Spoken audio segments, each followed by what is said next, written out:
핵심 인물들의 희생을 요구한 국민의힘 혁신위가 데드라인으로 정한 날이 오늘입니다. 그런데 이 안건이 오늘 최고위원회의 공식 안건으로 보고되지도 못했는데요. 혁신위와 지도부의 신경전 직접 듣고 오시겠습니다. 혁신위 안건에 대해서는 보고가 안 된 거에 대해서는 혁신이 한번 여쭤보시는 게 맞을 것 같아요. 그러니까 일단 오늘 논의라고 여러분들이 알고 계시는 안건에 대해서는 보고 요청 자체가 없었다는 거 분명히 말씀드리고, 혁신위가 어떤 형태로 보고를 할지 정리가 돼서 요청이 오면 그에 대해서 적극적으로 검토할 거고요.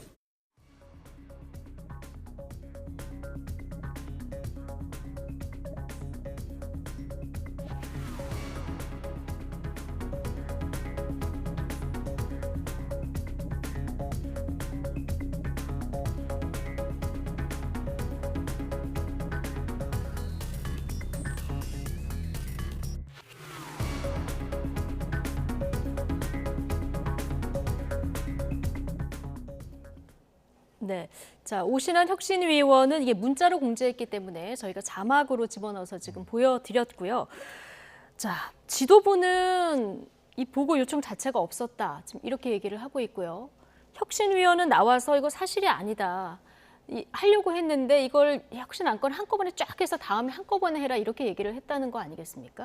네, 일단은 그 혁신위의 설화들이 좀 이어지면서 지금 이제 혹시 당내 분쟁이 있는 것이 아니냐라고 네. 하는데 제가 안타까운 부분 조금 이렇게 설명드리겠습니다.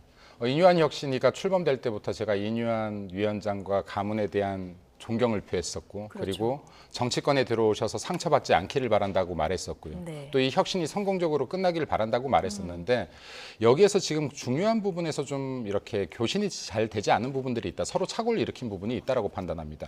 예를 들어서 당대표가 정권을 위임하겠다라고 했었거든요. 네. 네, 근데 김기현 당대표가 말했던 정권을 위임하겠다는 거짓말 아니었다라고 봅니다. 그리고 지금도 거짓말이 아닙니다. 근데 혁신위의 정권을 위임했다는 것은 위임하는 자의 권한 이상을 위임할 수는 없는 거거든요. 혁신위의 권한 범위 안에서 전권을 김기현 주겠다? 당연한 거 아닙니까? 더 넓게 봐도 김기현 대표의 권한 밖의 거를 위임할 수는 없는 겁니다. 근데 인유한 위원장은 또 이 정권이라는 부분에 대해서 또 본인 스스로 또 해석을 했던 부분이 있을 것 같아요. 네. 왜냐하면 당대표라고 해도요, 누군가를 출마해라 하지 마라 할 수 있는 권한을 가지고 있지 않습니다.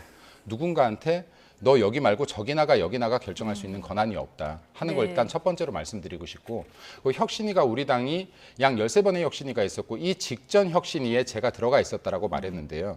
이때까지 혁신위의 프로세스는 혁신위가 마감되는 시점에 혁신위의 안건들이 백서처럼 하나로 만들어져서요 보고가 되는 형태였습니다. 예. 최고위에.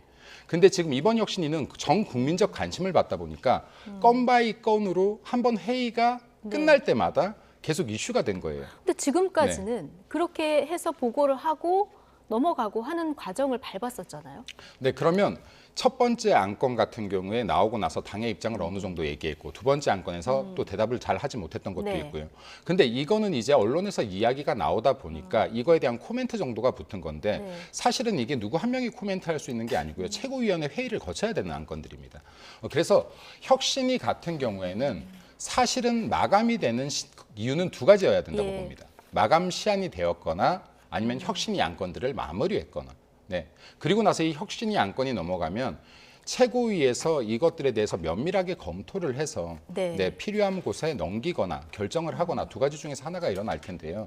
그래서 혁신위가 거꾸로 너무 조급하게 이거에 결정을 촉구하고 있는데 혁신위는 결정을 짓게 만드는 것이 아니라 혁신 안건을 올리는 것이다. 예. 네. 그리고 이 결정은 최고위 또는 권한 있는 곳들에서 결정하게끔 되는 것이다라는 말씀을 좀 드리고 싶고. 그러면 7일 최고위에 다시 상정을 하겠다 이렇게 얘기를 했는데 그때도 그럼 지도부의 논의할 답은 거라고 봅니다. 네. 그러면 논의가 네, 논의가 일단은 될 거라고 봅니다. 안건이 정상적으로 올라온다라면 논의가 될 것이다. 그리고 그 중에서 되는 것, 안 되는 것들에 대한 발표가 있을 것이다라고 보고요. 또 혹은 공관위에서 결정해야 되는 것은 김기현 당대표의 권한 벗어나는 겁니다. 네. 또 이제 대표의 권한, 최고위의 권한을 벗어나는 것들은 공간위로 또 넘어가게 될 것이다라는 말씀드립니다. 네. 그래서 마지막으로 짧게 한마디만 더 하면 예. 짧은 기간 동안 혁신위가 정말 노력하고 잘하고 있다. 네, 잘하고 그리고 있다. 이 노력을 최고위, 그러니까 지도부가 알고 있다. 네. 그래서 이 부분에 대해서 결과론적으로는 국민들이 그래도 다소 고개를 끄덕일 수 있는, 수긍할 수 있는 결과를 당에서 내놓을 것이다라고 생각합니다. 당에서 내놓을 것이다. 근데 혁신위의 권한 범위를 둘러싸고 좀 오해가 네. 양측에 있는 것 같다 이렇게 해석을 해주셨는데요. 네. 오늘 저희 목요일 패널로 출연하시는 김근식 네. 국민의힘 비전전략실장께서 뭐라고 했냐면 논계적 요구를 하고 네. 혁신위가 해체를 해도 해야 된다 이런 얘기를 했거든요. 네. 혁신이 지금 동력이 떨어졌다 이런 평가들이 지금 많이 나오고 있는 이런 상황에서 네. 만약 해체를 하게 되는 상황으로 간다면 어떤 요구를 해야 된다고 보십니까? 글쎄요, 지금까지의 내용을 드라이하게 이야기하고 네. 그동안 요구했던 걸 다시 한번 정리해서 요구하고 그 의미를 설명하고 그게 안 됐을 때의 후과가 뭔지도 본인들의 생각을 내놓는 게 저는 좋지 않을까 네. 이런 생각이 그 들어요. 정도를 넘어서 이제 비대위 전환 요구라든가 이런 거를 혁신에서 요구하고 마무리할 가능성은 없을까요? 저는 없을 것 같은 게 예. 지금까지도 좀 그 공관위원장 이야기를 해서 너무 과도하다라는 평가를 네. 받았잖아요. 저는 그러지는 않을 것 같아요. 그러면 오히려 또 그게 공격의 대상이 될 수 있거든요. 저는 그럴 필요는 없다고 생각하고요. 아까 이제 우리 김민수 대변인님이 설명을 되게 많이 하셨잖아요. 네. 국민 귀에 하나도 안 들릴 것 같아요. 국민들은 느끼는 거예요. 국민이 판단합니다. 국민이 굉장히 정치적 판단을 잘하세요. 보여지는 게 있잖아요. 정권을 준다 하고 정권 안 주고 사실상 좌초시킨 거 이거 다 보고 있잖아요.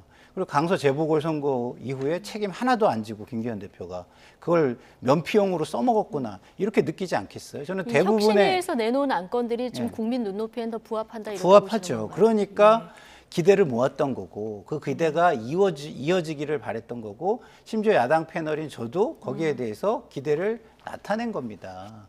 예? 일방적인 비판을 할 수가 없었던 거예요.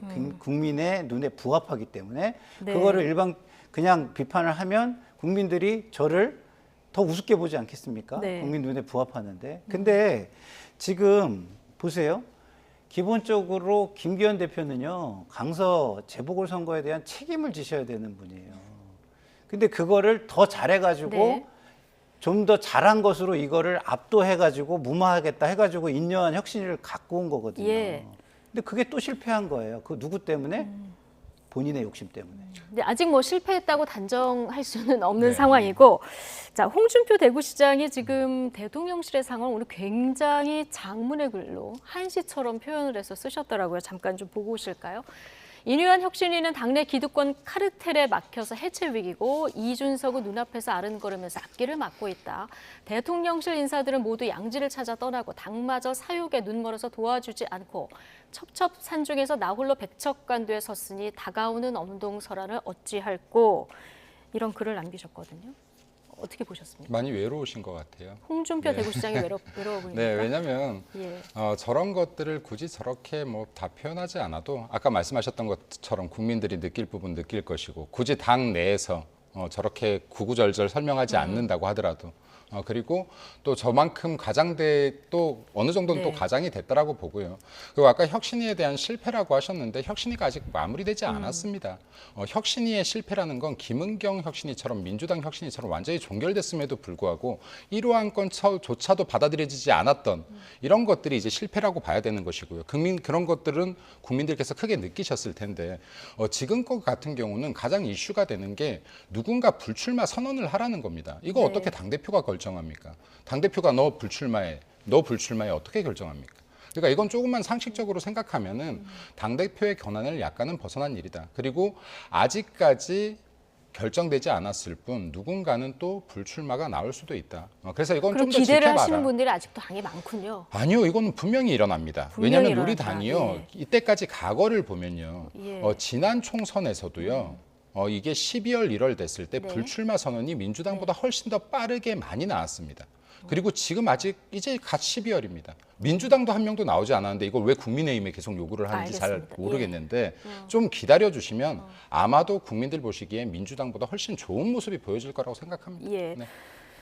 이제 저희가 홍준표 대구시장의 진단까지 네. 받고요. 근데 어쨌든 혁신위가 자초가 되면 김기현 대표가 모셔온 분 아니겠습니까? 김기현 대표도 부담이 클 텐데 당연하죠. 이 체제로 총선을 치를 때 어떤 구상을 갖고 있는 걸까요? 아니, 그러니까 지금 어떤 구상을 가지고 있어봐야 그냥 네. 찻잔 속의 태풍인 거예요. 예. 왜냐하면 국민의 관심이 사라진 상황에서의 구상이라는 게 무슨 의미가 있습니까? 그 관심에 그 국민의 관심을 가져온 게 인류한 혁신이에요. 제가 자꾸 강서 재보궐선거를 강조하잖아요. 이미 예. 중도층의 판단은 거기서 확인이 됐어요. 근데 그거를 돌리려면 그만큼의 노력이 필요한 거예요. 그냥 이렇게 잠깐 어루만지면은 그렇게 될 것이다? 국민들을 너무 얕잡아 보는 거라니까요. 그렇지 않습니다. 네. 한번 마음을 정하신 거를 돌리려면 네. 확인되는 뭔가가 있어야 돼요. 아, 저희가 정말 반성했구나. 정말 뼈를 깎는 아픔을 감수하면서 변화하려고 하는구나. 이런 게 보여져야 되는데 지금 그렇지 않고요. 그리고 제가 실패했다는 표현이 지금 너무 이르다면 현재까지의 모습은 실패다라고 말씀을 드릴게요. 알겠습니다. 그리고 예. 이것이 실패로 끝나지 않고 네. 성공하길 바란다라는 제 거대한 희망, 바람 이거를 좀 말씀을 드릴게요. 알겠습니다. 자, 24일까지가 기한이죠. 이 기한 안에 국민들 눈높이에 맞는 어떤 혁신위의 안건을 받아들인 지도부의 모습이 나올지 좀 지켜보도록 하고요. 저희가 시간이 얼마 남지 않아서 자, 이준석 전 대표 신당 얘기도 좀 해볼 텐데